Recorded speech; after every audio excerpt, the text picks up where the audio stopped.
welcome to all of our student athletes, staff, George Bell, Speedy Claxton, who is George's cousin, family, our distinguished panel, and members of the community viewing from home today.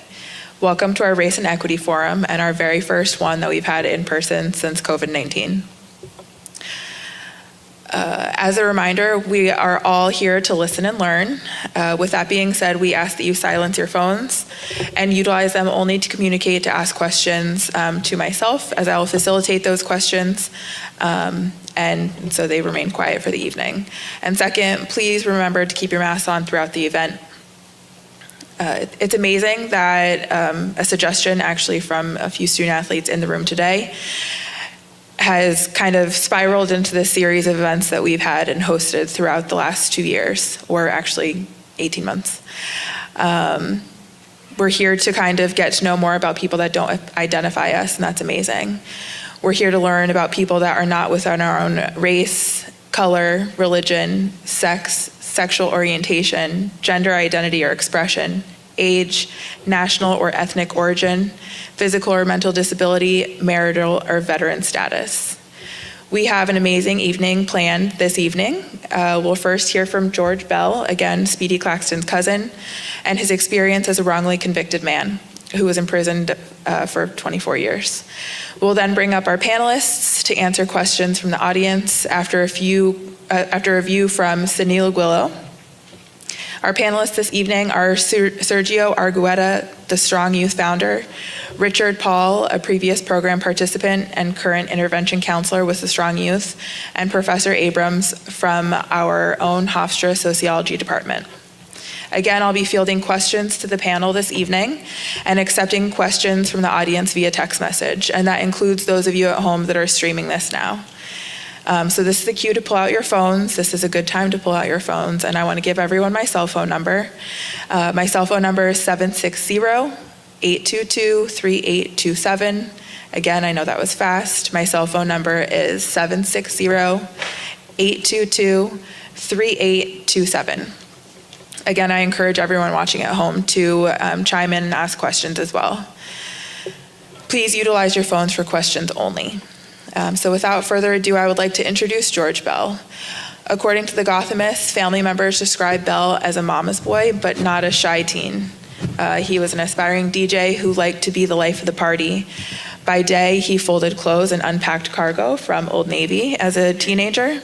And by night, he was performing at neighborhood gatherings and passing out his mixtapes to local rappers. Bell told the columnist he really had dreams of actually getting into the music industry and maybe becoming a DJ one day. In March, Bell and 2 other black men who were sent to prison in 1999 and 2000 for murders that occurred in Queens were released.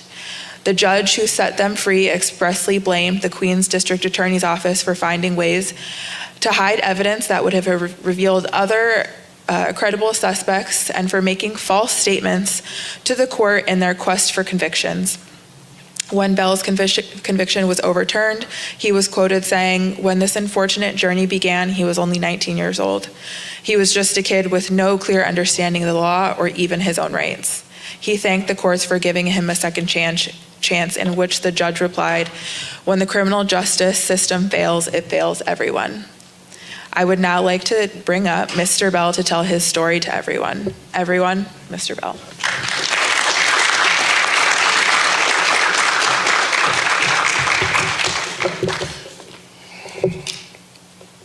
How's everybody doing today? Good. I want to thank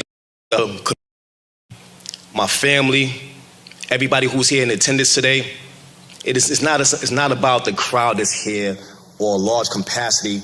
It's about the message that's delivered today. Sometimes they say less is best, so that's what we're going to focus on. Today I want to focus on life and how your life can change in a blink of an eye. I want to focus on how life is precious. Love your loved ones.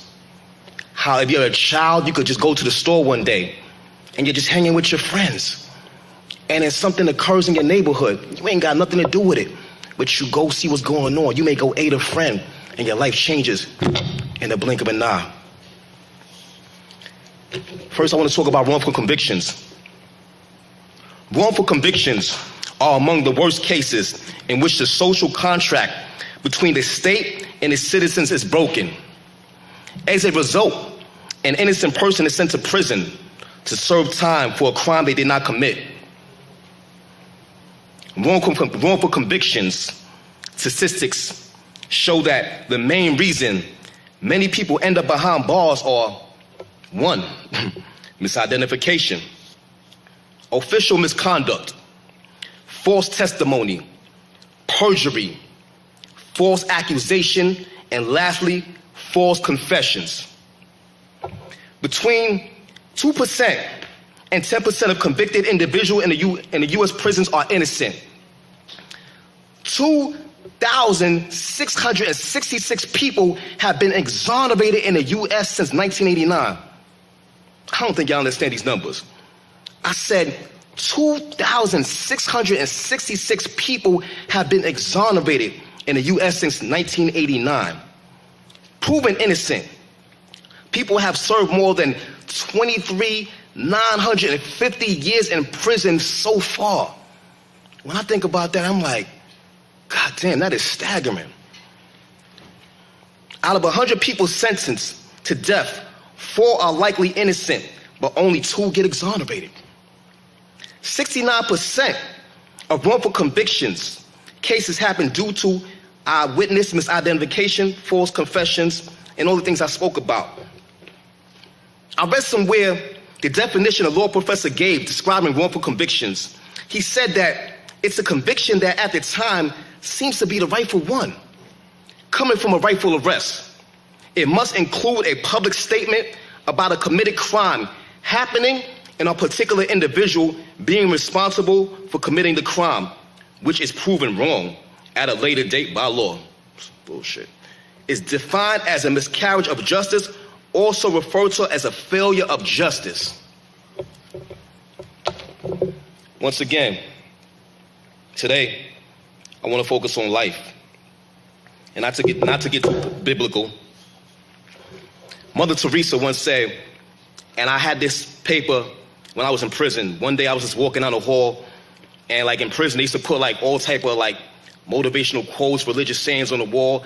And sometimes in life when you're going through something and you're just walking through the yards or the hallways of prison, and you're just wondering, and it's like you're sitting there, and you're like, man, how the hell did I end up here?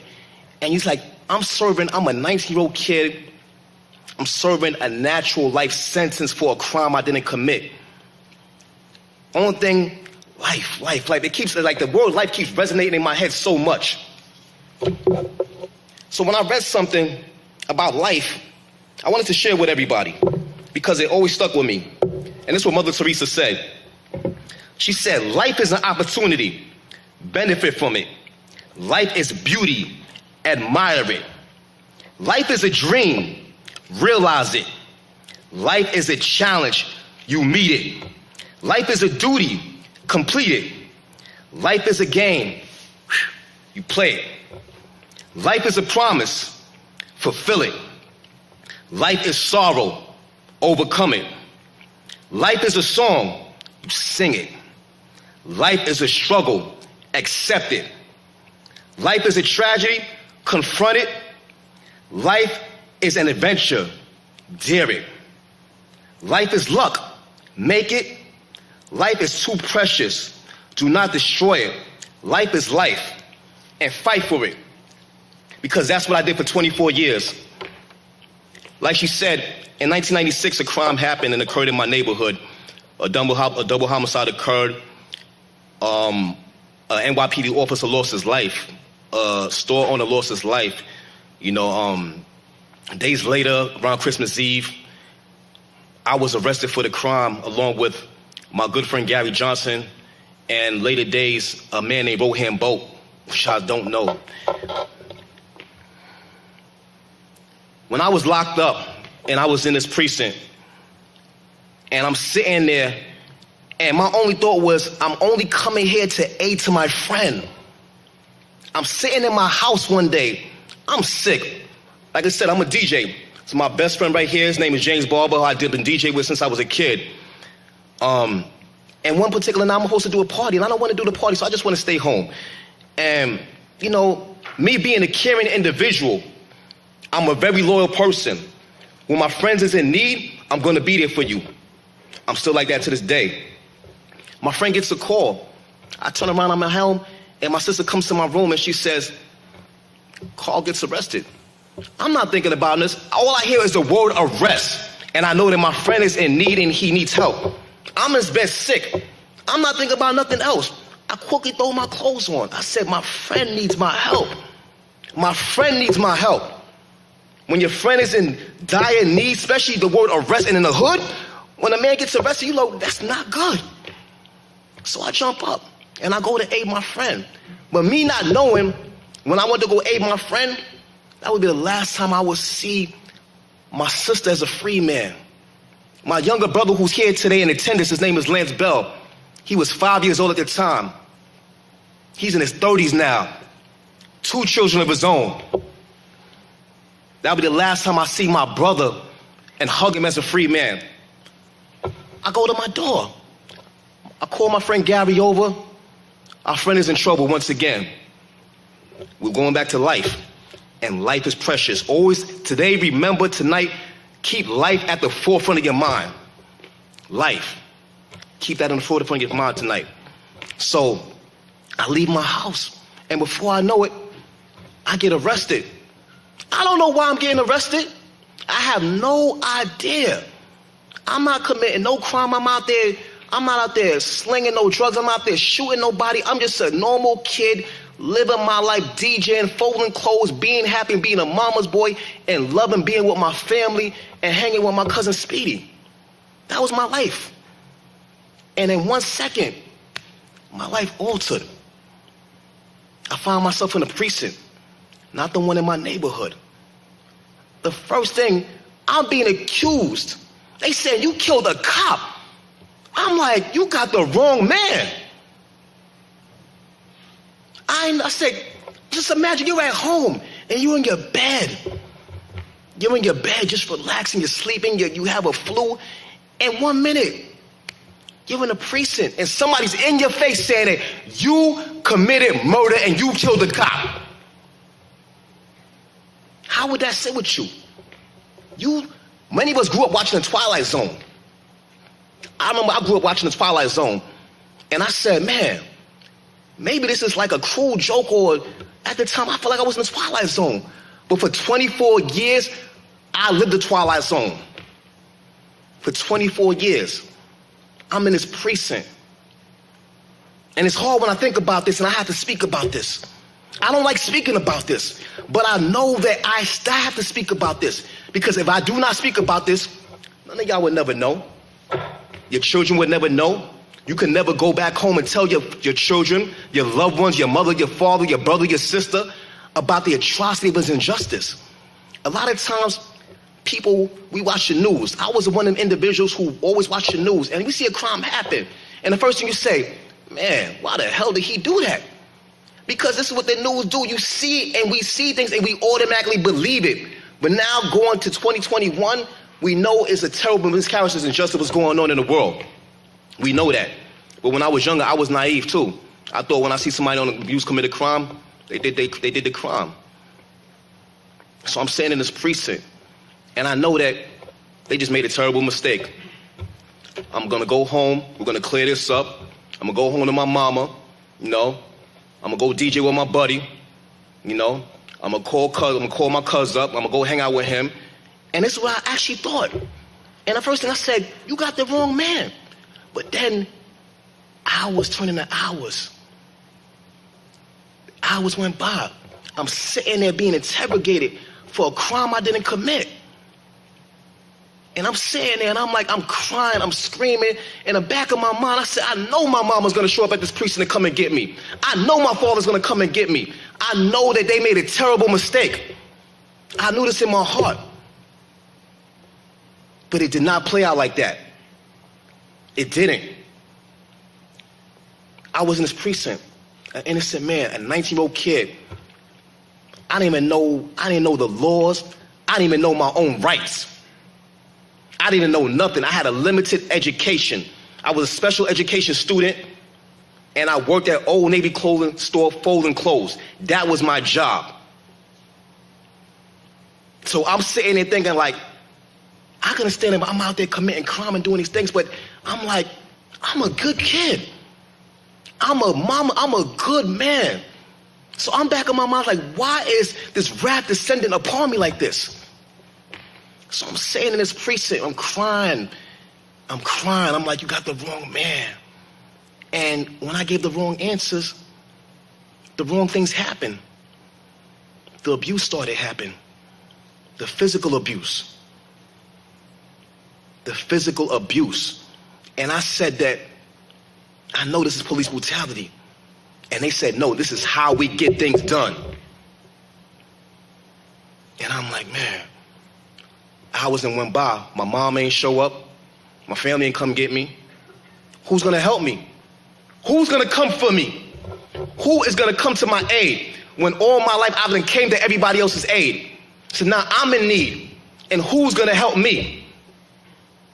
Who's gonna help me? So I'm sitting there. And after hours went by, I'm scared. I'm in fear. I'm crying.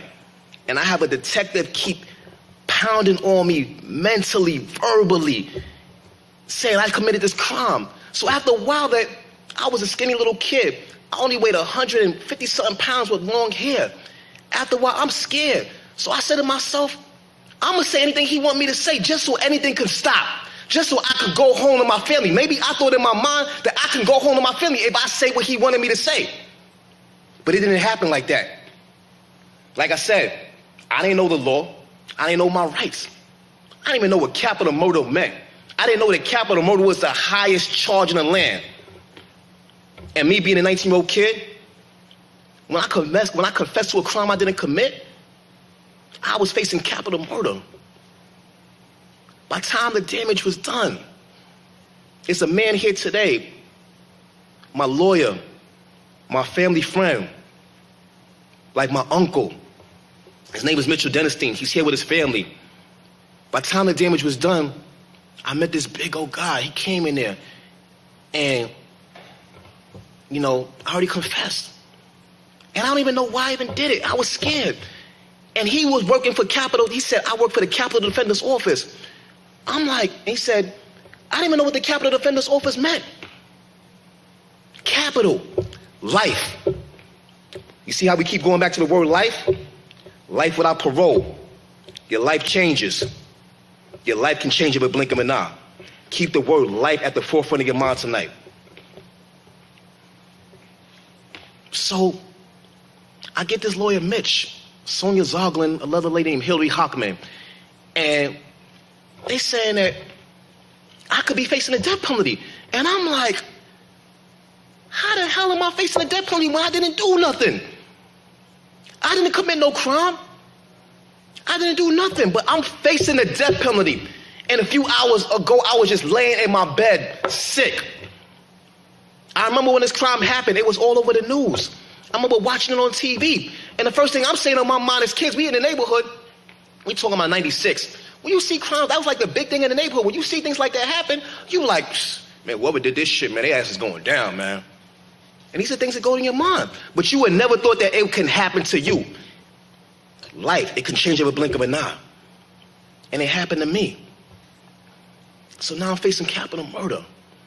I'm all on the news. They calling me a crybaby cop killer. You goddamn right I was crying. I cried because I was facing injustice. I was crying because I missed my mama. I was crying because I was not supposed to be there. I was crying because I was being persecuted for a crime I did not commit. That's why I cried. So if you get locked up for something, or if somebody accuse you for something, you ain't gonna sit there and poke your chest out and try to act all gangster, act all macho about it. You're gonna cry because that's what an innocent person does. They cry. They cry because they've been served the injustice in life.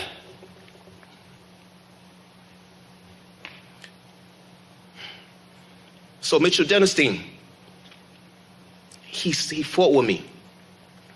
And we went against your 800-pound gorillas, biased judges, biased DAs. And this man fought. Now, I'm 19-year-old on Rikers Island in the 90s. My cellmate was John Gotti's co-defendant. I'm like, what the fuck? I'm like, this shit is real. We're all adults here. So I'm sitting in my mind, I'm like, I'm placed in CMC Max. I don't know what CMC Max means, but all I know is every day I turn on the news, all I see is my face on the TV. Every paper I see, my face is on the paper. The face of evil, crybaby cop killer, all type of names. The mayor giving all type of accolades about me. And I'm sitting there, and I'm on Rikers Island. This is before Tupac went up north. I'm a young kid coming in, and I'm seeing Tupac doing push-ups on the floor. And I'm like, this shit is not real. This shit is not real. And I'm like, I didn't do nothing. I keep saying this in my mind. I did not do nothing. I did not commit a crime. I did not commit murder. But the TV's saying this. The world is saying this. I'm being defended by the Capitol Defender's Office. I'm like, I'm trying to wrap my mind around this Twilight Zone situation, and I can't do it. 1 minute I'm in bed, and I'm in a CMC Max. CMC is control, monitor, high-profile cases. That means I was at the top of the food chain. The top of the food chain on a criminal list in prison. When they escort me, I have an entourage of officers with me, shackled down like a runaway slave. And a few hours ago, or a day or so, I was in my bed. And I'm walking, this is how I walk now. From walking like this. And this is my existence walking like this. Your life can change in a blink of an eye. So, Mitch, my lawyers, we had to figure out a strategy. I'm like, you gotta figure out how the hell to get me out of here. That's what you gotta do. And we had a hard time. We turned around, we had a lone eyewitness who said he seen me from a block away, blew me away. A jailhouse informant with a rap sheet longer than Manute Bow's arm. Bananas. And a co-defendant they put on my case saying we committed crime. I never met this man a day in my life. Only person I know is my friend. But they're saying that, they try to say like, I'm the Nino Brown in this shit. And I'm like, you got the wrong man. I'm just a 19-year-old kid from Queens who likes to spin records and hang with my family and live life. Live life. That's all I wanted to do. I never thought I'd be in prison fighting for my life. 19-year-old. I'm just a kid on Rikers Island. I was on Rikers Island from 1996 to 1999 when Rikers Island was the wildest times back then. I seen the most atrocious things. A kid is forced to see at an early age. Stabbings, cuttings, the most atrocious things. Rapes. And I'm like, they're gonna kill me in here. How the hell am I gonna survive this? How the hell am I gonna survive this? And every time my lawyers came to see me, I cried. My mama came to see me, I cried. My cousin came to see me, I cried. Everybody came to see me, I cried. So, damn it, I'm just a crybaby killer. That's what they call me. Every time you see me, I cry. But they didn't know I was crying. I'm crying on the outside and I'm crying inside. And I'm like, God, why the hell are you doing this to me? What did I do so bad in life that this had to happen to me? And it started making me question, like, you know, as a kid, like things you get away in life and things you do in life that you get away from, like, damn, maybe it was at the time that I took my aunt's car without permission or I burnt the transmission out. I said, damn, God, it ain't that serious. It's not that serious. But the situation was serious. The situation was very serious. And I was trying to figure out how to get out of this. What subsequently happened? 3 years we fought. In 97, they seek the death penalty against me. When they just reinstated the death penalty in New York City. I had Howard Safer, Giuliani. I'm like all these high-profile people in court. Like, my life became a prison odyssey. I was always on camera. Anything I did.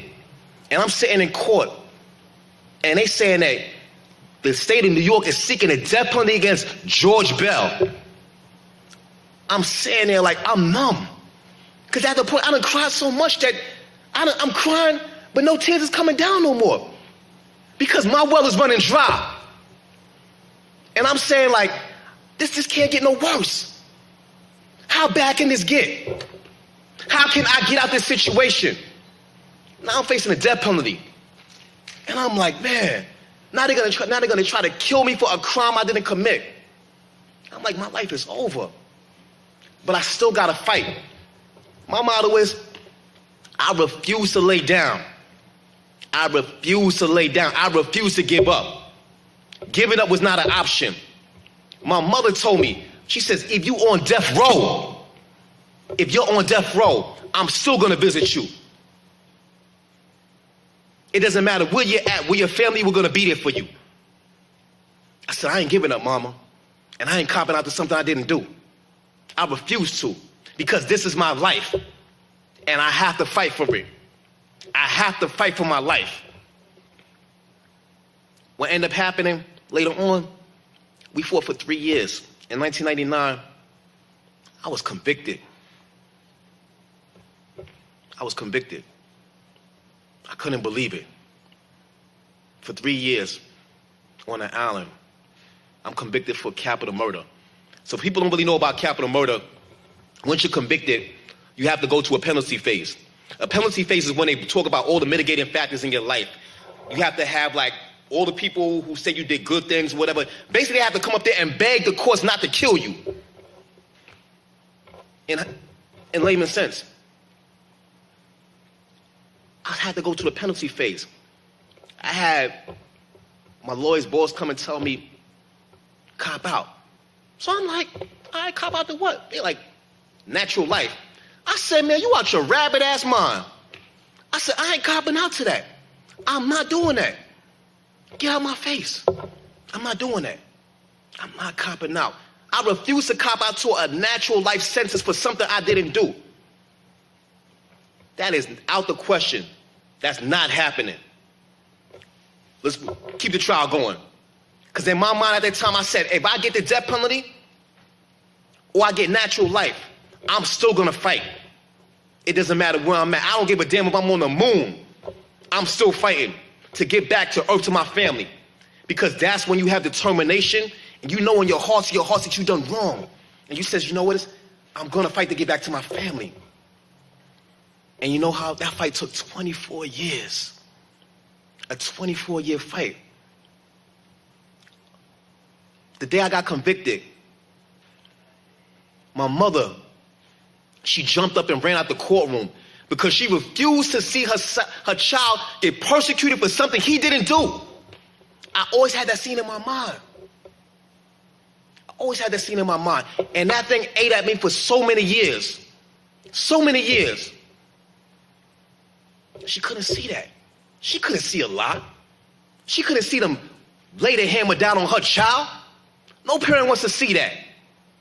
Nobody wants to see their family member get persecuted for a crime they didn't commit. Much less, now they might lose their life for a crime they didn't commit. The gravity of that weighs so heavily on you. So heavy.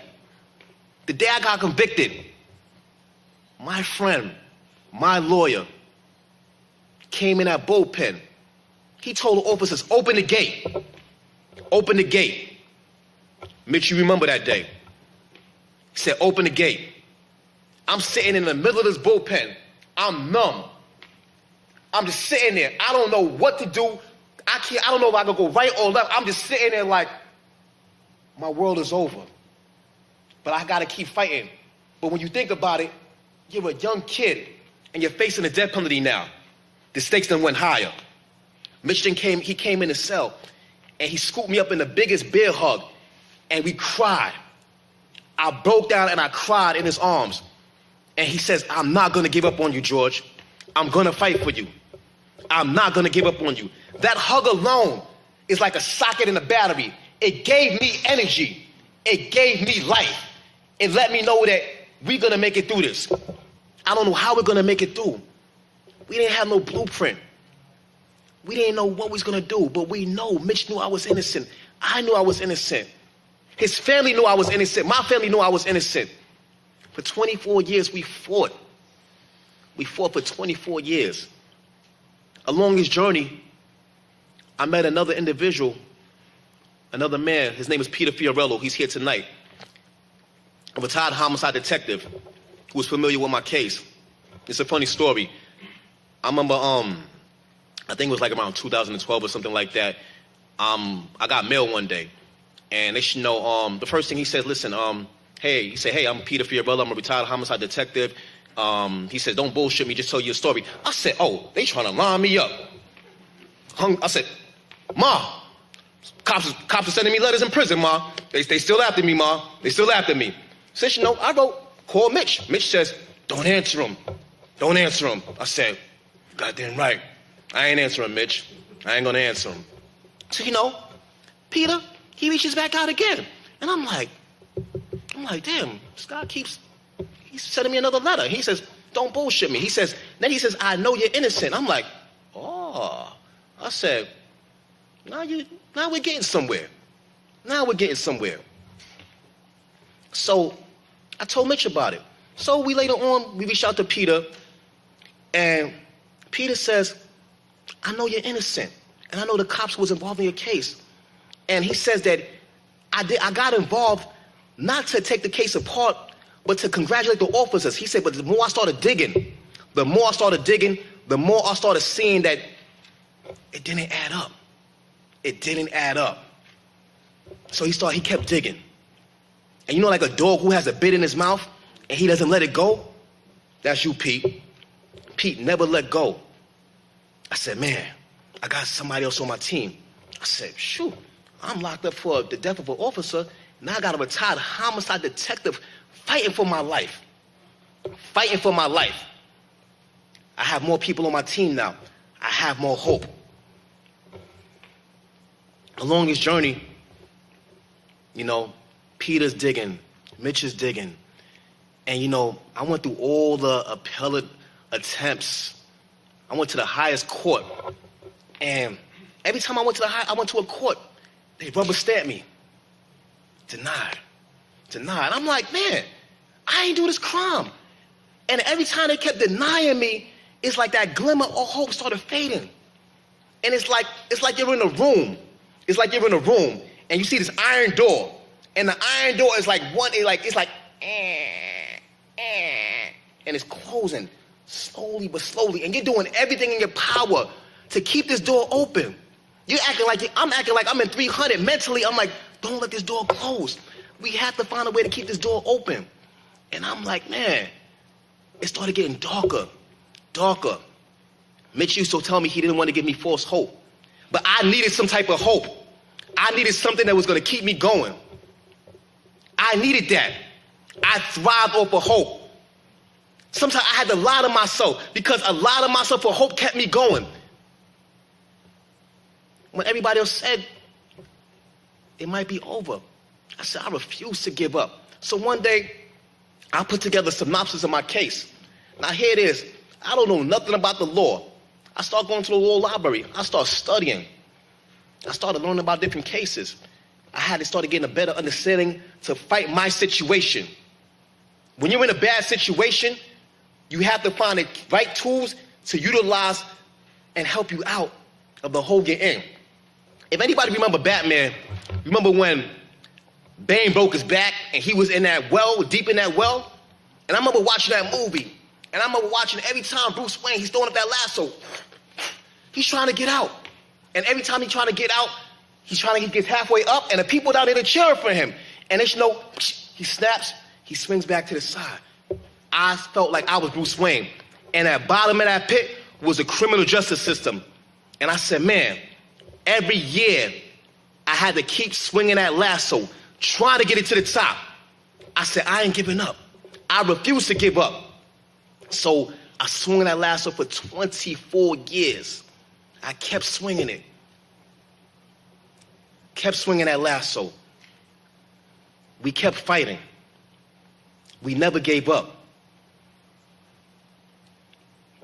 I went to the highest court. They rubber stamped me. The door closed. I'm like, man.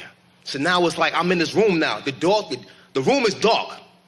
And I'm sitting there. I have no light. Mentally, I have no light. And I'm sitting on the floor and I'm like, how the hell am I gonna get out this dark room? How am I gonna get out this situation?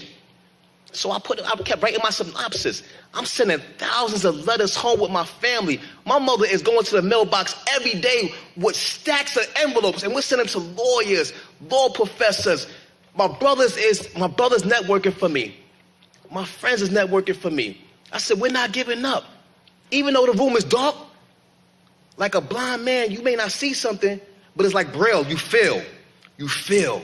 And sometimes you have to feel your way out. You have to feel your way out. And sometimes when they take one sense away from you, the other sense become more stronger. So that's what I did. When they took that away from me, I had to go utilize a different tool. And we kept fighting. So years went on.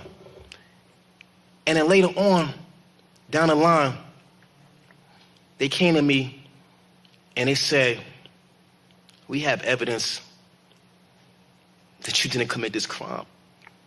And I'm like, I can't believe it. It's like, after going through so much in life, like false hope, the letdowns, and, you know, like the courts closing their doors on you, it's like, I'm standing strong, but inside, I'm still feeling beaten down.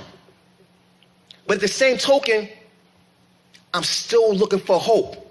I'm still chiseling away in this dark room, trying to break down this wall.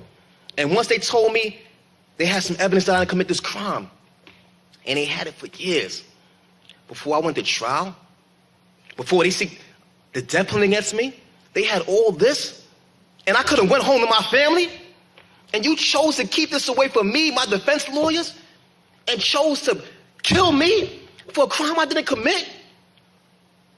I'm like, that is some wicked shit. No other way to cut it. That is some wicked shit. And I'm like, back in my mind, like, I hear about people doing some wrong things in life. But I'm like, how could somebody do this to me? But then I look up at the sky and I say, God, thank you for keeping me strong. So as days started going by, now the change in my defense started changing. I started seeing hope. That dark room I was in, every day I wake up and the wall was corroded. Now every day I woke up and I knew that the things was gonna change, the wall started cracking. Every day I woke up, it started cracking a little bit more. It's like you're stuck in a cave, and when the thing starts cracking, you see like that sunlight flash in. And you're like, oh, man, I got some sunlight. I got some air in my face.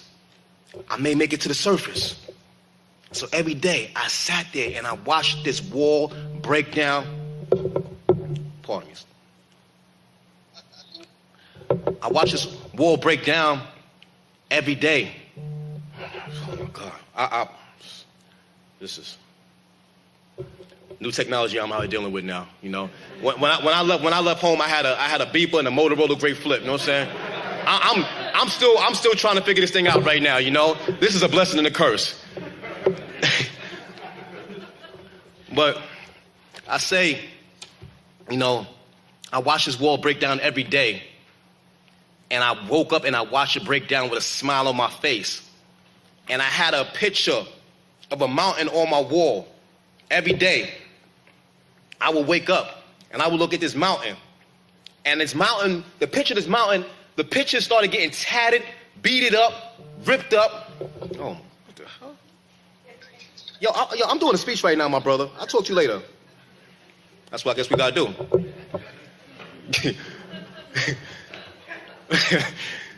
But at the end of the day, I watched this wall break down. And every day I used to look at the top of this mountain. And after several cell searches, I kept taping back this poster with this mountain.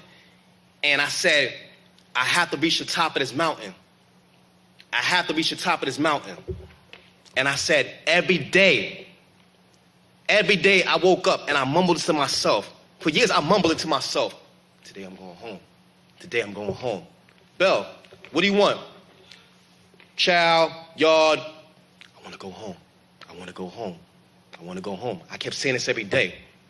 They bypassed me. I used to make a joke to the officer. What do you want, Bell? I want freedom. He said, well, we don't have freedom for you today. I said, well, you're going to have freedom for me one day. Every time he kept driving by, I kept saying the same thing. 24 years, that was my mantra. I'm going home. I'm going home. I said it submission every letter. Every letter, I said, I pray for the day I'm going home. I know I'm going to go home. I said it to my family. I said it to my brother. I said it to my cousin who came, who was in the NBA.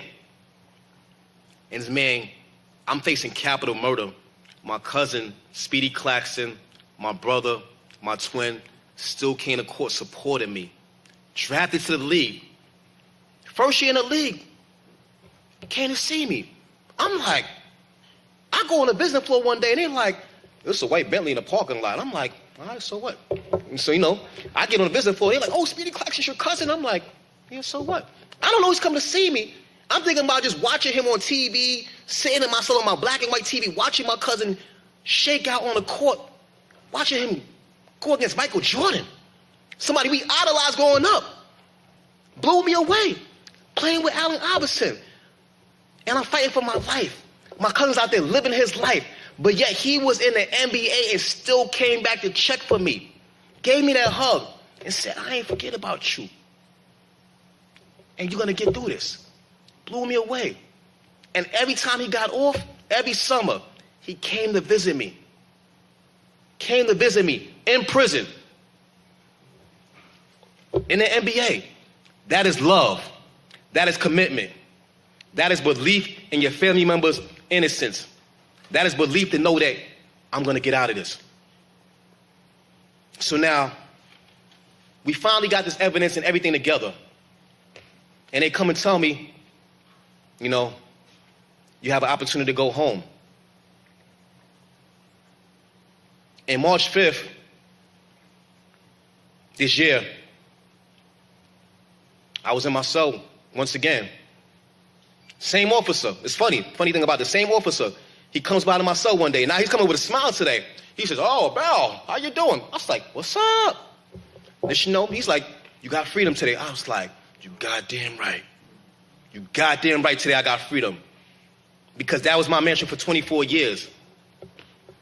I went down. I had a hearing. In a facility where I was housed from 2001 to 2021. The same facility. They have a courtroom down there. Because of COVID times, we couldn't really go down to court and things like that. So now, I'm going down there and I'm putting on some clothes and I'm sitting there. And I'm in this facility for all these years. So it's like, I'm like a old piece of furniture around there at this time now. Like everybody knows me, I'm like Grandpa Bell, whatever. It's to the point that when you're in the prison system so long, when you see rookies became sergeants, sergeants become captains. You see people raising rank, you start seeing the kids come and work in there. And for me, that was embarrassing.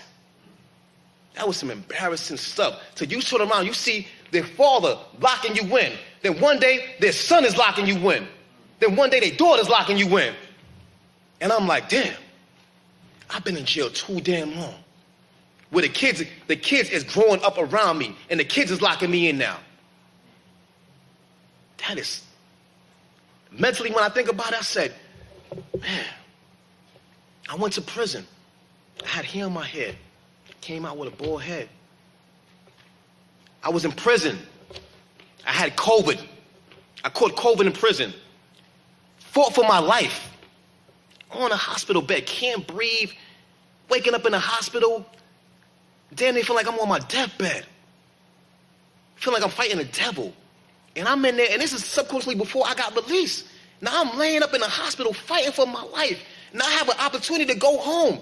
And now I'm stuck with COVID. In prison. And I'm like, man, my skin is going, I can't breathe. I'm wheezing, and I'm like, God, you done brought me this far for this to happen now? I said, I ain't giving up. I refuse to give up. I said, I'm not gonna let COVID kill me. I went up there with a good friend of mine. I woke up one day, I seen a black garbage bag on a gurney going past me. That was my friend. Blew me away. To this day, it still troubles me. To be up there fighting like that, I said, man, this is another test God has given me. And I said, I'm gonna overcome this. I said, I have to continue to fight for my life. And I continue to fight. I overcame COVID. It took me some time. And at the same token, I said that once I got around COVID, I got back on my feet. I rehabilitated myself. And I said, I'm ready to go see this judge. And when I got released that day from Green Haven, was the most beautiful feeling in the world. I'm downstairs in a basement area where the correctional officers get dressed at. I'm down there putting my suit on to go home while they putting on their clothes to go home. I said, man, you can't make this shit up. I said, God damn, man, you can't make this shit up. So the same officer that I know for several years, and here's the thing about it. In every branch of law enforcement, you have good officers and you have bad officers. You have good people in life and you have bad people in life. Then because a person has a job does not equate for them to be a bad person. Because of something somebody else did on their job or in their branch doesn't fall back on them. But unfortunately, they get the brunt of that stuff. But I was in that facility for so many years, and I developed the most beautiful relationships with sergeants, lieutenants, and they started rooting for me. The day I got released, they was down there clapping for me. Sergeants, lieutenants. You'd have thought that the superintendent got married that day. Blew me away. And I'm down there, and I didn't know how to put my tie on. My lawyer sent me a bag with my suit in it. I've been going for a minute. I'm like a dinosaur. I'm looking at the bag. I'm like, what the hell is this? How do I open this? They say, don't worry about it, Bell. This is a bag with your suit in it. And I said, okay. I'm trying to put my tie on. The same officer who didn't like me when I first came in the facility called me a piece of shit. Called me a cop killer. Gave me evil sneers for years. Was the same officer helping me put on my tie the day I go home. I said, you can't make this shit up. Blew me away. And the first thing he says, he shook my hand. He says, I'm happy for you, Bell. I'm rooting for you. I came back up that steps with my suit on, my head high, feeling so good. Knowing that my mama, my family was out there waiting for me. That's the only thing that was on my mind. I'm about to become a free man. I'm about to go out there and be with my family. I'm about to go out there and be a father citizen again. I'm about to have my rights reinstated. Felt so good. I came upstairs and people was clapping. Officers hugging me, shaking my hand, blowing me away. And a lot of them said, we believe in you. And then all of them kept saying, he said, you're going home today, because that was my mantra. And I fought for that. My cousin, he fought to be in the NBA. He didn't give up when people said that you was too small or, you didn't fit the classical criteria of the NBA. I watched him as a kid take a sock with a hanger in a bedroom and just shoot. Just shoot. Go to the park with his basketball. Sometimes the basketball had a bump in it and he would just sit there and shoot. Rain, he's out there shooting. We went in our backyard. We got a old rim, took the spokes out, got some plywood. We didn't know what the hell we was doing. Boom, boom, boom. We made our own big basketball back there. And that was our hoop. And he would go back there and shoot. And he never gave up. He never gave up on his dream. He never gave up on his life. And when I seen him in the NBA, that gave me hope too. I said, man, I'm so happy for my cousin because he followed through with his dream. He followed through with it. He never gave up. He fought for his life, and his life was to be in the NBA. My life was to be home with my family. And the day I got released and I walked in that parking lot, I stopped. I looked up. And I just stood there. I was like, I just wanted to just feel the air on my face. The air felt different. Everything smelled different. Everything felt different. And I walked across that lot. I seen my family. I seen Mitch, my attorneys, Wacho, Lipton, Rosen and Katz, Scott Stevenson, Mark, my whole legal team. Everybody was out there for me. The media. You know, and it was the most beautiful feeling in the world. But at the same token, at the end of the day, I still had an indictment hanging over my head. I was free, but I still had a pending indictment hanging over my head. But that wasn't my concern. My concern was, I'm out. I'm happy. I'm with my family. The most beautiful feeling in the world. I gave Mitch the biggest hug in the world. I remember later on watching that same hug on Channel 11 News. My friend, he's never given up on me. And I say at the end of the day, if you don't do anything in life, follow your dreams. Follow things you believe in. And just like Hofstra University, we are going to roar. And thank you for having me. My name is George Bell, and I hope that my story touched someone. When you leave here tonight, think about your life and think about, you hear that snap, your life can change in a blink of an eye. And I thank you for having me and listening to my story and my plight for justice. And I'm out here and I'm thriving and I'm freedom waving and I'm cold loving life. And I'm going to continue to work and do God's great work right now. Thank you.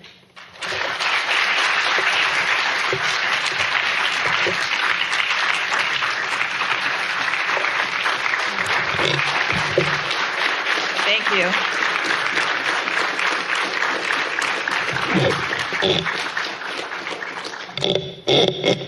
I hope 24 years was worth seeing your cousin coach for us as well. It's amazing for us and full circle story for him, but to have you here is amazing. So thank you again. I just want to remind you again, if anyone in the audience that came late has any questions, you guys can feel free to text me. My cell phone number, I'll go very slow, is 760-822-3827. A few of your fellow student athletes have it if you need it. So now, that we have Mr. Bell in his seat, we'd like to bring up our panelists. So if the three of you could come up with us, we would love that. Right next to Mr. Bell will be Sergio Arguetta. Sergio is among the most influential community activists here on Long Island. He's the founder and board chair of Strong Youth, Inc., which is STRONG as an acronym for Struggling to Reunite Our New Generation. It's one of the leading gang prevention and intervention agencies in the Northeast. In his time at Strong Youth, he is the attendance coordinator, away from his time at Strong Youth, he's the attendance coordinator at Uniondale High School and adjunct professor at Adelphi, Millersville University, and St. Joseph's College. And as of September 2019, Sergio is the dean of students at Uniondale High School. He's also involved in various community organizations that I could not list on this because it would have taken too long. But that is why I stated that away from his time from Strong Youth, because he does a lot within our community. Next, I would like to introduce our very own Professor Les Abrams. He's from the Hofstra Sociology Department. Professor Abrams recently was a presenter at the 116th American Sociological Association virtual annual meeting, where he participated on the section on economic sociology and one of their roundtables. He specifically spoke on cultural values, identity politics, and the struggle for meaning in public policy in August 2021. Professor Abrams teaches here at Hofstra again, and he is a professor to a few of our student athletes in the class of race relations in the United States. He also teaches contemporary society, work in global economy, race and ethnicity in the United States, political sociology, and social inequity. Last and certainly not least, we have Richard Paul.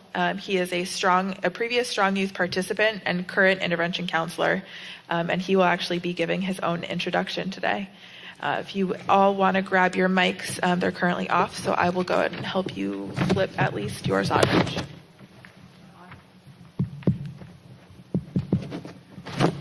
Hello, how's everybody doing? First and foremost, Brother Bell, thank you. Your story is very powerful. Thank you, brother. I also served 11 years in the prison system. My name is Richard Paul, and I am the intervention counselor at Strong Youth.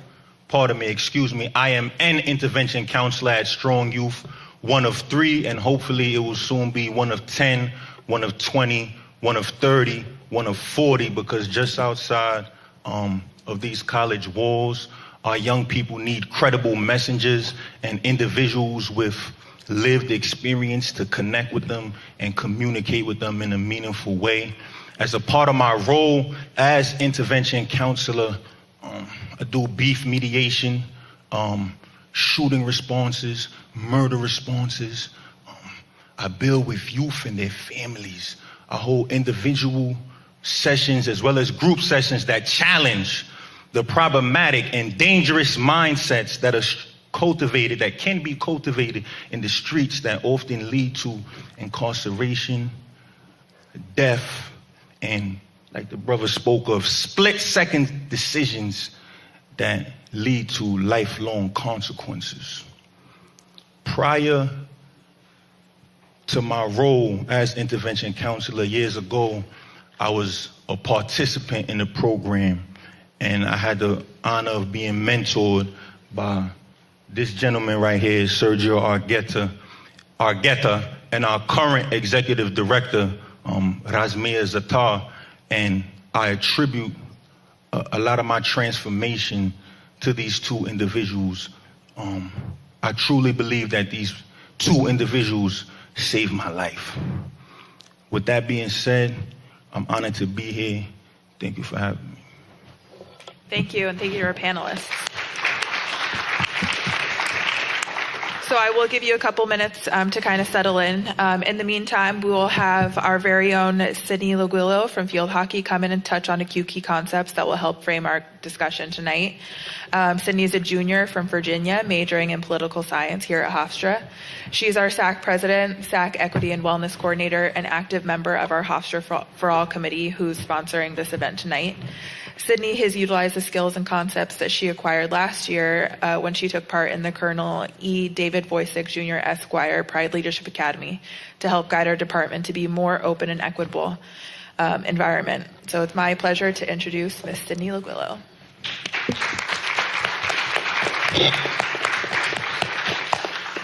Hello, everybody. Thank you for everybody that's here in person and online, and thank you so much, Mr. Bell, for sharing that story. It was truly empowering, and I hope you guys all felt that, hearing what is possible in the midst of so much darkness, and your perseverance and strength during that time really makes me feel like I can do anything, and I hope that that was relayed. I'm sure it was, and it's much appreciated that you shared. And your emphasis on bringing life to us, it really makes me think and puts in perspective how much life we have as student athletes. And yes, we face some things, and we're kind of caught up in our own realities sometimes. So I would like to introduce this conversation amongst our panelists by bringing the dialogue closer to us and my peers. Sure, it's rational to distance ourselves from criminal activity, but we must realize that our society has constructed the image of who we view as criminals. Perhaps this is because we notice struggling communities so often consisting of people of color. I'm requesting that we interrogate this fact. Why is it that communities of color suffer from so much adversity? Because they're poorer? Because they have higher rates of crime? But, okay, maybe that's true. But we don't ever ask why. The conversation never goes past that question, that fact. It stops here, and quite frankly, it's disheartening. Yes, there's a racial wealth gap. Because of our history, we know this. And there's high rates of crime because there's high rates of crime amongst the jobless. And there are disproportionately more jobless people in communities of color and amongst blacks. So I understand that this rhetoric is changing. We're all here today, but there seems to be, when we stop the conversation there, a lack of care. Why bother? That's their problem. Or even George Bell said, when you see somebody convicted, you assume that they did the crime. So we see these communities of high crime and we say, well, they did it, then okay, these people should be behind bars. But we know we have a huge issue with mass incarceration in our country. We have to ask why that is. So we won't get very far with a shallow understanding of each other's or other communities, their situations and our experiences. I'm asking that we question and we challenge what we've learned to be true. Ask why things are the way they are. Dig deeper with inquisitiveness and lean in with empathy and a true consideration for what other people endure. That's what we're all gathered here to do today. So thanks for everyone who's here with open ears. That alone is a step in the right direction. I will 100%, and I hope everybody does, take away from Mr. Bell's sentiment of focusing on life. We have a lot of life. We can do a lot. Let's not pass that opportunity up and make sure we're utilizing it well for moving forward to a more equitable future. Thank you.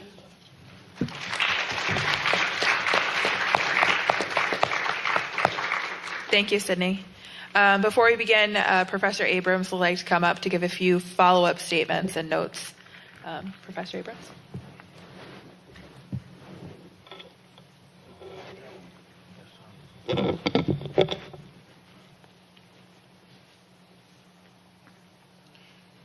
Good evening.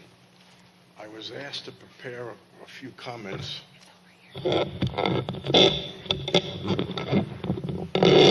What can you say after that? I thought Vietnam was bad. And it took me a few decades to work that out. But now I'm working this out, and sometimes you have to take a stand and say something. Briefly.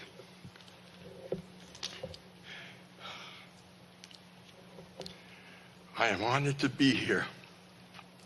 Let me get to it. In the 1940s, during World War II, there was a Lutheran minister, Martin Niemöller. He was famous for standing up to the German Reich during World War II. Famous quote, "First they came for the socialist, and I did not speak out because I wasn't a socialist. Then they came for the trade unionist. I did not speak out because I was not a trade unionist. Then they came for the Jews, and I did not speak out because I wasn't a Jew. Then they came for me, and there was no one left to speak for me." So, a few comments. Confronting this injustice, I have a sense of revulsion, apprehension, and uneasiness at the center of my being. The total lack of concern for someone's humanity. I had to take a stand here. For not doing so, I would feel compliant in this travesty of justice. Standing before the state, falsely accused, is the epitome of the definition of violence. What we are witnessing in evidence by the presence of Mr. Bell is the subordination of the individual to the system, the state, the committee, the old boy network that has established itself in our nation. There are some injustices in this land, whether the remnants of the 3/5 compromise that was written in the Constitution, the dehumanization of people of color, Plessy, versus Ferguson, 1896, when the Supreme Court established separate but equal doctrine, relegating African Americans to second-class citizenship. That year alone, there were 188 lynchings of former freed slaves. What I'd say to my class now is, the Supreme Court, we've all heard about the Supreme Court since 5th grade. That's where you're supposed to go when your back is to the wall and when you're seeking justice.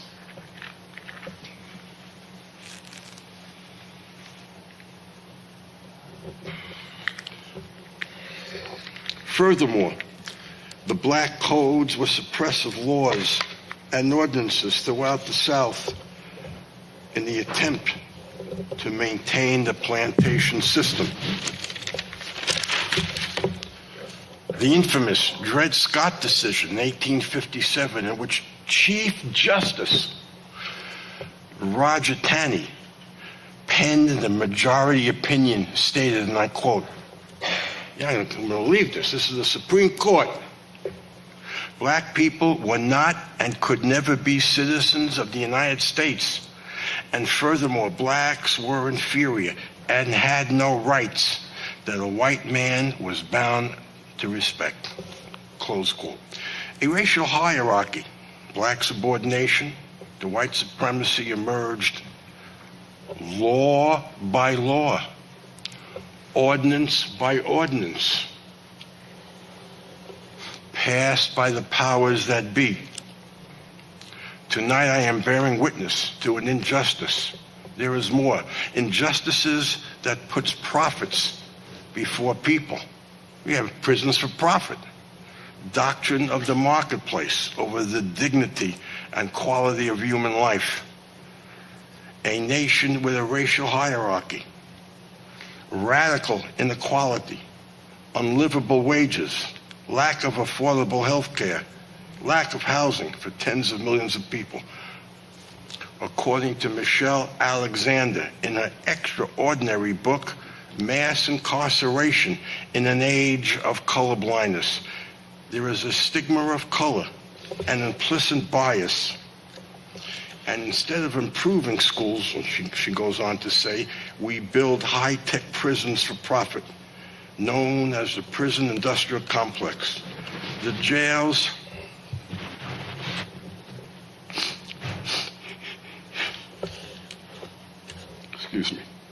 The jails of America overflow with young black men, not recognizable of their human rights. Once convicted of a crime, especially a felony, one loses the ability to find a job, can't vote, can't get a license, no public housing or assistance, no food stamps, and so it goes. How is one to live? It's the new Jim Crow.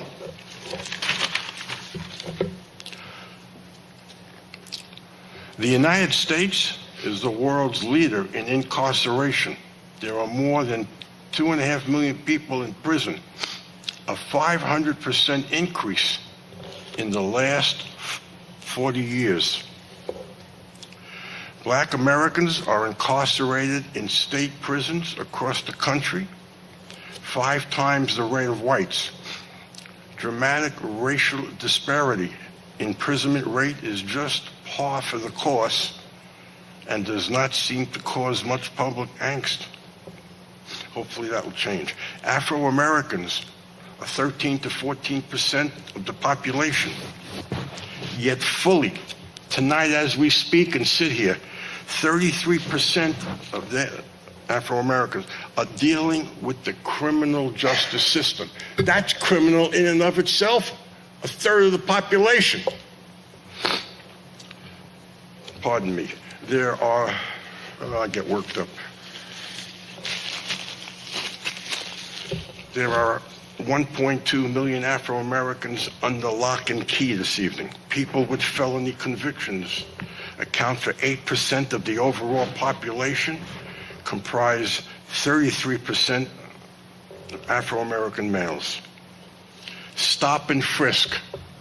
1994, 2013, here in New York. Racial profiling. More than 5 million people stopped. 65%, 2/3 people of color. 21% Latinos. 6.3 white, 0.5 Asian.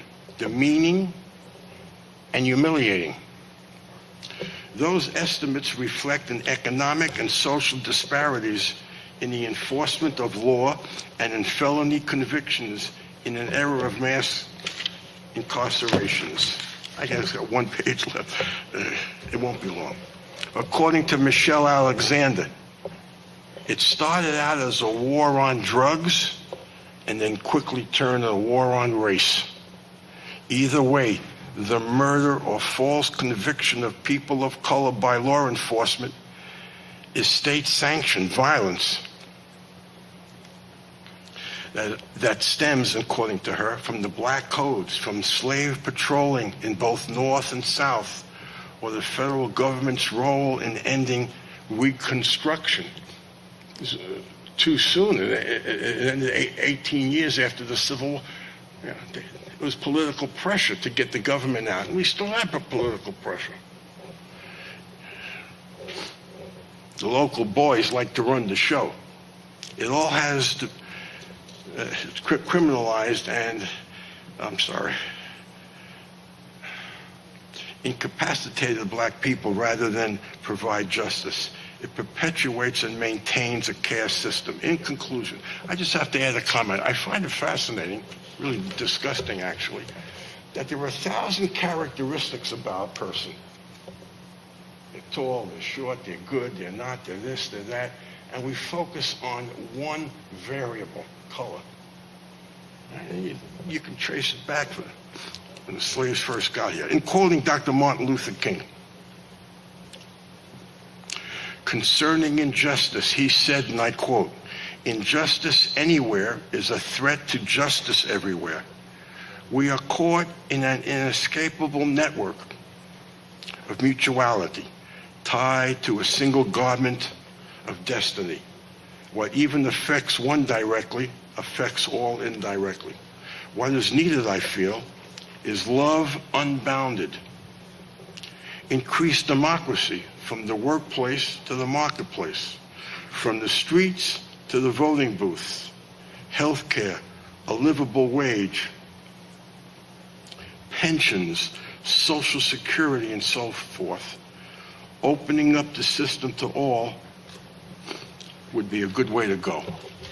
Thank you all for listening.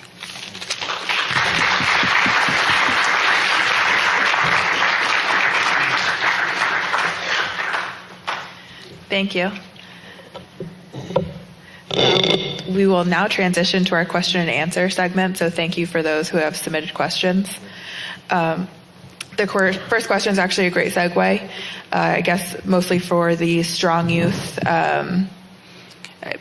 We heard a little bit about the school to prison pipeline. How can we as a community mitigate those occurrences? Buenas noches, good evening. I gotta tell you, it's really hard for me to just sit here and be quiet. I grabbed my phone, and as Brother Bell was talking, I was looking up the things he was talking about. I don't know how many of you, I'm 43, brother, so. 44. So, the examples that he was giving was as if he was caught in a time capsule. Whether it was a reference to a movie or a character or his experiences. First off, the biggest challenge and the biggest elephant in the room that people don't want to talk about is white supremacy. And I recognize where particularly younger white kids feel very uncomfortable when it comes to talking about this topic, but it has everything to do with the way they were raised. And for many of us, it has to do with the fact that we have not engaged in a discussion that's front and center in anything and everything we do. You see, if you are in America, you cannot escape the fact that this has permeated every facet of society. I just so happen to be born and raised in what is one of the most segregated suburbs in the entire country, right? So when Mitch, and I'm assuming that I know who Mitch is, right? And I'm assuming I know who the detective is. When these are individuals that go in and defy and say, I will not be deterred by something like skin tone from getting to the bottom of what it is I am supposed to be doing here. Man, that is a lonely road. And there are some phenomenal allies out there doing some amazing things, but I can't help but think and relive the trauma of our own lived experiences. Man, I grew up down the block. Started burying friends when I was but 15, 16 years old, getting picked up by the cops, treated in crazy ways that now when I explain it to people, I can't help but think how many of individuals out there in the world were sitting there listening to your story and still asking, well, what did he do? Well, how did he get caught? Well, no, that just doesn't happen. Not here. We have laws. Laws that were specifically drafted to protect against things like this. But that's not how it works. No, guilty until proven innocent is the way it works. Guilty until you find a phenomenal attorney that is driven by more than just a salary, right? That is clearly coming up in a home where some way, somehow, whether it was because that was what was promoted, that justice and equity should exist, something happened inside that home that created the individual that fought for an individual he didn't know that didn't look quite like him. You have to do an analysis of every system. So yes, as a student at Hofstra University, I grew up but less than a mile from here. Coach, the experiences that those kids have right opposite the fence from here, right where we are, right behind that fence. One of my kids was killed when he was 16 years old. And the kid arrested for his murder was also my kid, 16 years old. How is it that we were able to transplant and bring in the trees and the flowers from across the world to plant them right here, but we can't take these same kids and give them the opportunity, right? There's a reason for that. So the school and prison, listen, I'm going to tell you, I'm sitting here and in full transparency, I'm a dean at a high school. I'm a dean at Uniondale High School. I feel like it's a reason for me to be here and love what I do, but I'm going to tell you, listen, I'm heartbroken. Every day I see white supremacy, a white supremacist system. I don't see white supremacists, right? So I want to be real clear, especially since it's on camera, right? I want to be real clear because there are people that love to create confusion, right? Blue lives matter, right? What? In response to Black Lives Matter, the response is, it's an affront to all cops. No. When they say there are bad teachers out there, I don't take it personal. I'm not a bad teacher. When they say there are bad nonprofits out there, I don't take it personal. I know the work that Strong does. When they say that there's bad school, I don't take it personal. So why do we collude and engage in that kind of nonsense? But I legitimately see my kids walk into a school building where they're supposed to learn the same way I did at Hempstead High. And I had to walk through metal detectors every single day. And I had police officers in our building. And we were treated legitimately like if you close your eyes and open them back up again, you wouldn't know if you were entering a local school building or that upstate prison. There is something psychologically, emotionally, and socially draining in that. There is something wrong when we walk into systems and we realize that, hey, my friend doesn't get treated the same way I do. Why is that? As a student here at Hofstra University, when you have your parties, how different is the public safety measures when organizations of color have parties and when Caucasian organizations have parties? I was a student here. I got brought up on charges by Hofstra's public safety. At 27 years of age, when I was one semester shy of a master's degree, I walked into a diner with 3 friends, one who worked for the Department of Defense, after being honored. And I was at the Majestic Diner on Old Country Road. And even though I was doing work in my community and I was known for what I was doing, all of the accolades at the state level, giving federal testimony in front of Congress, doing all these things throughout the state, these cops walked in and told us that we had to leave. And when I said, "Sir, call the manager over," I had nothing to do with that. He came over to me and he leaned in and whispered in my ear and said, "If you don't get up, you're going to be real sorry about it." And sure enough, I was. Within 2-3 minutes, I was handcuffed, charged with criminal trespass and resisting arrest in a public diner. I had to go to court. I had to get a lawyer. My Mitch was Frederick K. Brewington. You know Fred? The great lawyers know each other. The great lawyers that are out to seek justice, they partner with one another. Thank God I had Frederick K. Brewington. For 3 years, those cases got kicked out at the district court. Briefs filed, no, it's to the point where eventually they decided to go to trial on a disorderly conduct and a trespass charge. A trial, brother. Lasted about 6-7 days. Thank God Frederick K. Brewington got me my freedom and made sure that I walked out with no issue. But could you imagine that? Ladies and gentlemen, this is an experience that we've lived that is traumatic. And just hearing this brother speak evokes so much pain and suffering. Honestly, not for me. Truth be told, not even for him. I don't know how you do it, brother, but I think about my kids that are walking into my building every day. That's who I worry about. Because what odds do they have when they've been socialized and now it's generational and now we know and now we got evidence and statistics and academics and politicians and we are still doing the same thing. And so that's what this brother forgot to mention. Yo, he is phenomenal at what he's doing. Strong is phenomenal at what they're doing. But you know what he's doing every single day? Chiseling away at this mentality that there is something inherently flawed in our people who are legitimately under attack every single day and are still managing to overcome and push forward. Yeah, that's what schools do. I'm a part of a school system. That's what I've done. I play a part in the smoke every single day. I make myself feel better by saying I'm doing the right thing. I'm talking the good language. I'm talking with my kids. I'm preparing them for the real world. I'm on the right side of this issue. I preach, teach, and live this. But we're still not making the indent we need. So it's important for my coaches to think about their players and where they come from.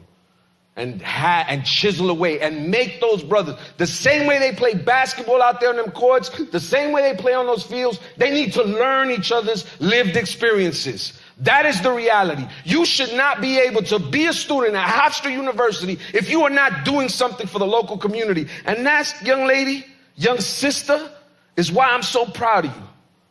And I don't know if I ever have an opportunity to tell you, but what you have done for your community, what you do day in and day out in terms of talking truth to power, raising questions, and doing it so eloquently and fiercely the way you do, man, you give me hope. I want to be like you one day. And that's what we do. The school to prison pipeline is real. The comparison, the analysis is insane. Systems are not there to benefit young people. They are a source of income for a lot of folks. Many that don't live in those communities, that don't invest in those communities. Many that don't feel a connection to the populace. How can I teach you if I'm not showing you every day that I love you? Now, don't go print in broad strokes, right? Because I might be unemployed by tomorrow if this thing is reframed, right? But we talk about issues of diversity, equity, and inclusion, and I still have to watch about the way I speak to my colleagues based on what I know is real and what I know is really impactful, especially now when it comes to pedagogical practices. So these are the kinds of discussions we have to have and how we chisel away at that. That's the connection, the school to prison pipeline. The fact that even in communities like the one I live in now, in Long Beach, beautiful Long Beach, there's still a difference in terms of the way people are treated, particularly black people. Specifically the black man, right? And as a Latino man, I could tell, I know, man, listen, I got stories to tell about my experiences. But the assault on the black community, the fact that you could still get smacked in the face and watch the injustice, brother, you didn't do anything. And we got dudes that did things on camera and shot and murdered people and walk out of the room. That's sick. And those of you not making the connections, and everybody's entitled to an opinion. Nah, you're not entitled to an opinion. And if you're not working to dismantle the system, you're a part of it. Also makes people feel uncomfortable. I don't know if it's the time of day, the lack of sleep, or what it is, but I got a lot of truth serum today, because what happened to this brother should not have happened.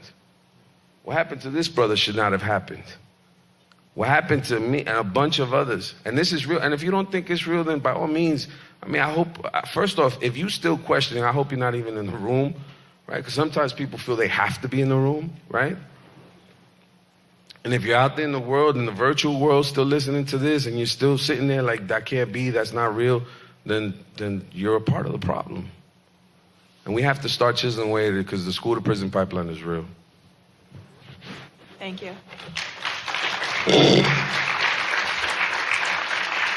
This question came in twice, either being wrongfully convicted or even being a citizen that actually serves their time and comes out of jail a free person.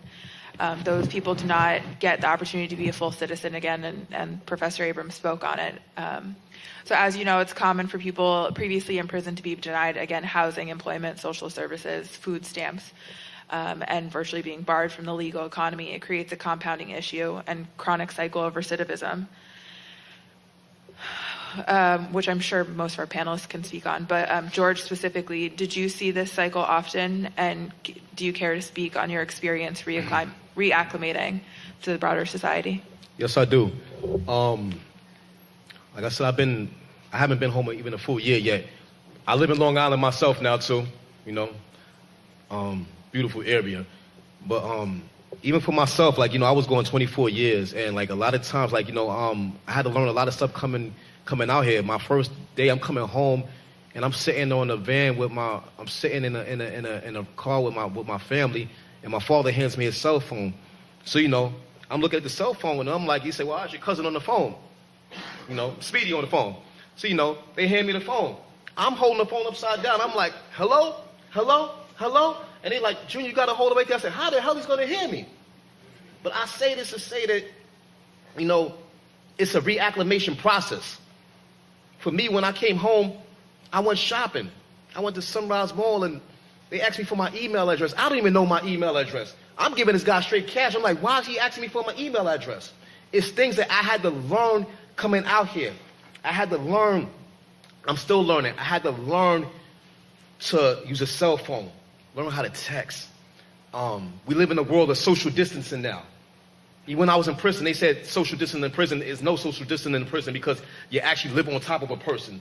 So for me, I had to learn going into a store, standing on a certain way, living in the COVID era, learning how to drive again. I just recently got my license. When I first came home with COVID era, I remember when I first came home, because everything was still closed, I was walking around in society with a prison ID. I didn't have a social security card. I didn't have an identification card. I ain't have nothing. All I had was a prison ID. And I'm going somewhere. We went bowling somewhere one day. And when we went bowling, I don't even know how a new identification card looked in New York now. So I remember we go bowling, and the guy I show my ID like everybody else. I'm like, bam, what's up? So he's like, where's your reflector? I'm like, what, you talking about a sticker or something like that? I'm like, so wifey, she's like, no, the ID has to have a reflector. I said, my man, I just came home. So he was like, well, you have to have an ID. I said, listen, I just came home. I don't have an ID, but this is an ID. and I had to carry this around with me. So for me, every time I went somewhere and I had to show my ID, it's like I'm out here, I'm free. But this ID that I had to keep showing anytime I go somewhere was like still an attachment from prison. It's like you're here, you're home, but we still got a string on you. You're gonna be reminded. When you're in prison, your family could bring you clothing from home. But at the same token, the only thing they say, you could wear a shirt, your own shirt, but you have to wear our pants. I said, it's still a reminder. So like I said, it's a process. But the same token, if you have good people around you, supporting you, showing you how things work, it takes time. You have to have patience. You have to have patience. You have to be willing to learn. You have to adapt to the way society is now. And like I said, every day I'm still learning. And like I said, yes, these things do happen. Thank you. So going back to the relationship between joblessness and crime in the community, from a previous strong presentation that our Sydney Leguillo was present for, and as Michelle Alexander has stated, they emphasize it's not the amount of guns in the neighborhood that dictate crime, but rather the number of schools, jobs, and opportunities to build a life on. And when there's scarcity of those things, that fosters crime. Sergio and Rich, do you mind just touching on the work that you do and how you steer youth away from violence to promote a resilient community? Absolutely. I'm going to start joblessness, and I'm going to transition into working with the youth. And right quick, I'm going to tell a story that I've never told before. While I was working at Strong, after I'm putting in pain for my community day in, day out, I said, let me see if I could try to, excuse me, if you see me wince, I got back problems, so don't pay any attention to that.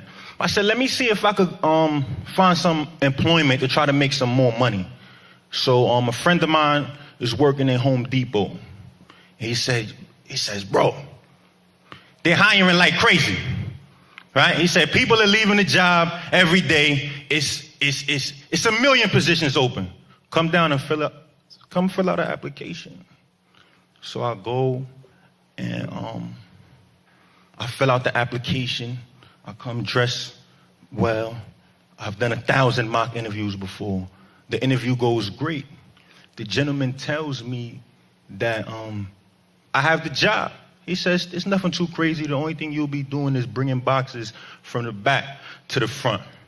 He said, one last thing. I just need you to fill out this paper right quick. Do you have any felonies? If so, what felonies? Give a description of each felony and what happened. Do you have any police records to go with that? Right? And after the gentleman told me that I already had the job and I would be starting next week, I handed that form in, and I never received the call back. So I had a job. I had a means of income, right? I was fortunate enough to have a full-time job. But what happens to the brother that doesn't? That paid his debt to society and is trying to create a new life for himself. This is what Michelle Alexander was speaking about in the new Jim Crow, when she said it went from slavery to Jim Crow, mass incarceration. And these felonies, right, they stop you. They make it almost impossible for upward mobility in the society that is created today. Right? So now, let me transition into the work I do, the work we do. Let me stop saying I, because first and foremost, it's no I in team. I work with an amazing team, which includes an intervention case manager and a mental health specialist and amazing leadership and partners. The work we do, in its simplest form, is love, it's support, it's care. It's relationship based, right? we take the time to get to know the young people in our community. Get to know what they like, get to know what they don't like, right? Get to know certain problems that they may have, certain issues that may be going on in their lives. We take the time to get to know their families, right? Because how can I give you advice? How can I mentor you when I don't even know you? All right, so that's first and foremost. Once those relationships are built, the doors are open. I'm gonna give you an example. It's a young man that was new on our caseload. He was displaced. I went to go meet his family. I met and I spoke with his father, and his father wanted to introduce me to him. And he said, this is my son right here, knock on his door. I knocked on the door. Me and his father were outside of his room for at least 15 minutes. His father was begging him to come outside. No response. I said, you know what? I said, it's good to meet you, young king. It's not an issue. I said, I'll be back next week. I look forward to having the opportunity to meet with you. He said nothing. The next week I came back. I knocked on the door. I said, yo, what's good, young king? How you doing? It's me, it's Rich. You hear that?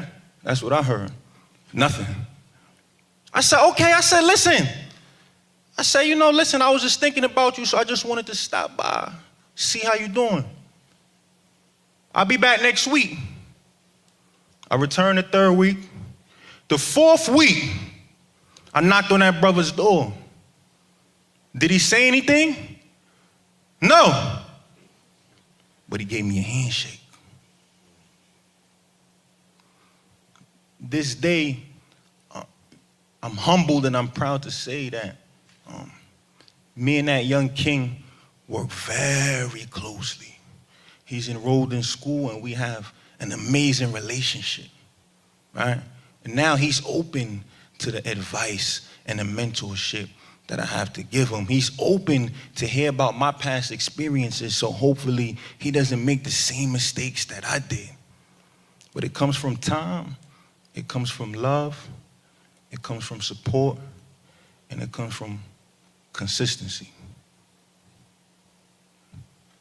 Keep it as that. Thank you. Based on today's discussion and testimonials from at least the three of you, there's evident setbacks for equity in our society. How would you all suppose we ensure a future of fairness and fortified diversity amongst our communities? And what do these initiatives look like?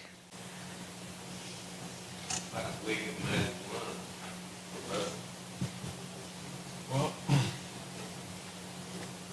coming from an immigrant family, we had to stress livable wages and food on the table.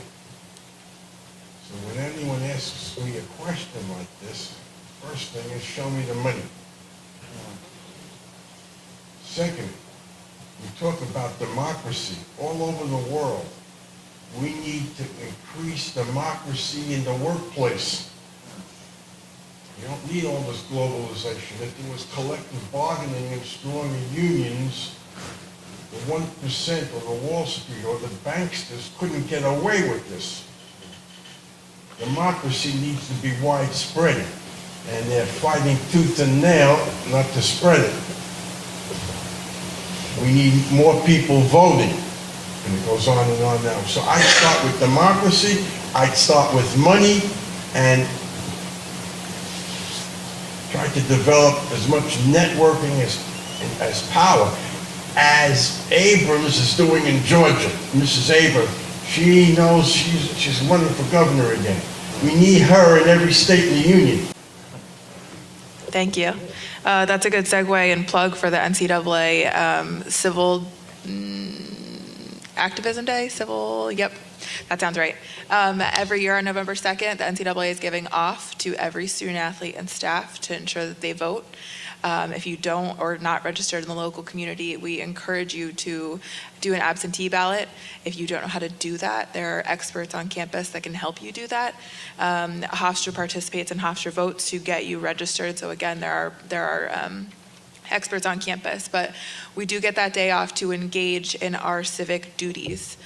We should be voting. We should know who we're voting for. So great segue for that.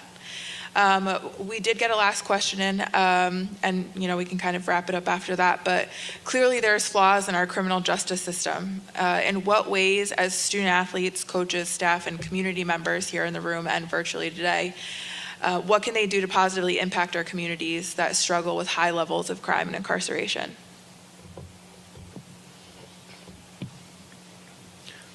First of all, what you have to do, you have to make, a lot of times, you have to make your children aware. That's the first thing, make your children aware. This may sound crazy, teach your kids their rights. Because when your kids leave the house, they go to school. All kids have cell phones now. They go to school. Here's the thing, you don't want the teachers raising your children. You don't want the streets raising your children. I grew up in a community where you had single mothers. Half the time, I done seen dudes' mothers in the neighborhood strung out on crack. The father's in prison. Who's left to raise the child? The streets. I was in prison. You had a thing called a YAP program, which your brother knows about. The YAP program is called a Youth Assistance Program.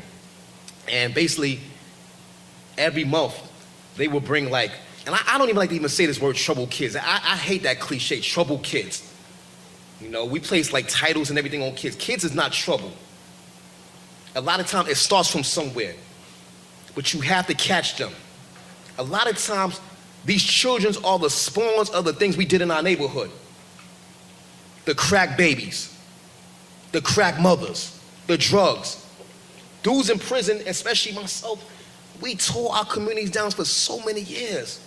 We became professionals at tearing our communities down, but we're amateurs at building our communities up. Stop being an amateur.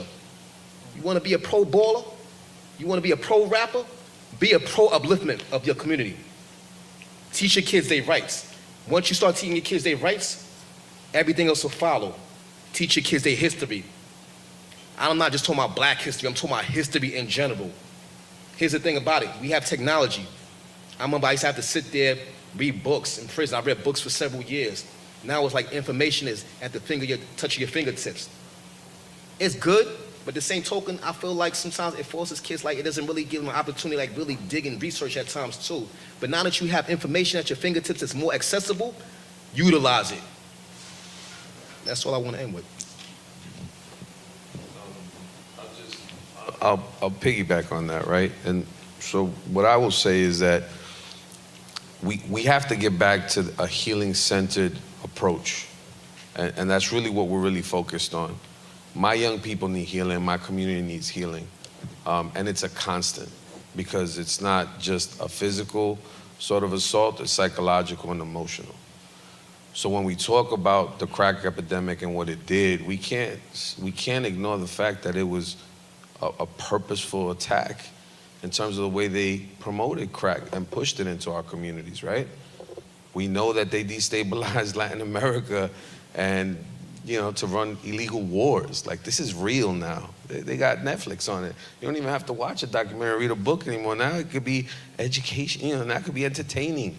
In 10, 12 episodes, you'll find out how this country has legitimately, it's not that we're amateurs at building up our communities, that when we're building up our community, they're ready to set it on fire the minute you start building it, right? Rich has devised an entire workshop series on Black Wall Street, where he goes in and he's talking to young black and brown children about the beauty of their culture and how genius they are. But we don't see that in the books, right? So how do we do that, right? They're quick to pillage and burn down whatever progress we make. And by that, I don't mean clearly the individuals that are here. I mean individuals that benefit from division, that benefit from keeping us apart, that benefit from us seeing the humanity in one another. Because I promise you, when I think about my beautiful 7-year-old daughter and my 12-year-old daughter that I don't get to see every day, when I think about the 2,200 students that I work with every day, I know the odds that are against them. There's nothing innately flawed in them. They are beautiful. They are geniuses. It's the way that people sort of try and represent them like, you know, they're phenomenal kids. We just got to tap into that. And we can't tap into that until we start healing. And I mean everybody, right? Because that's when you get down to it. Why is it that our community, why is it that some of us perpetuate the same evils that our parents did, right? Within our own homes. The way we talk to our kids, right? It's a lot of deprogramming we have to do. And when it comes out of your mouth, you have to, so it's introspection. It's really, and then who do you invest in? You cannot tell me that you are interested in really rectifying and addressing this if we're not talking about fair representation in the courts, man. You know, to get a good lawyer and really have a chance, like our legal aid brothers and sisters should not be living on, like they should not be looking for a second job at Home Depot after they have hundreds of $1,000s in loans that they have to pay back, and they're saying, I want to give back. This is my calling. This is what I want to do. But they shouldn't have to pick between that, between real justice and being able to feed their families, right? So we need to invest and start looking at these systems and the inequities that they create. We have to start thinking about how we offer scholarships and supports, right? Tying a kid up, you know, saying, yo, I'm gonna give you a scholarship for this amount or up to this. All you have to do is maintain a full course load, right? Of 15 credits, maintain a 3.5, a 3.3, but banking on the fact that we know this kid is gonna struggle and being able to maintain that. So the same way we go out and, you know, we do the promote. That was one of the reasons why I left Adelphi University. I was heartbroken. I go out and I don't know, I've been told I know how to speak.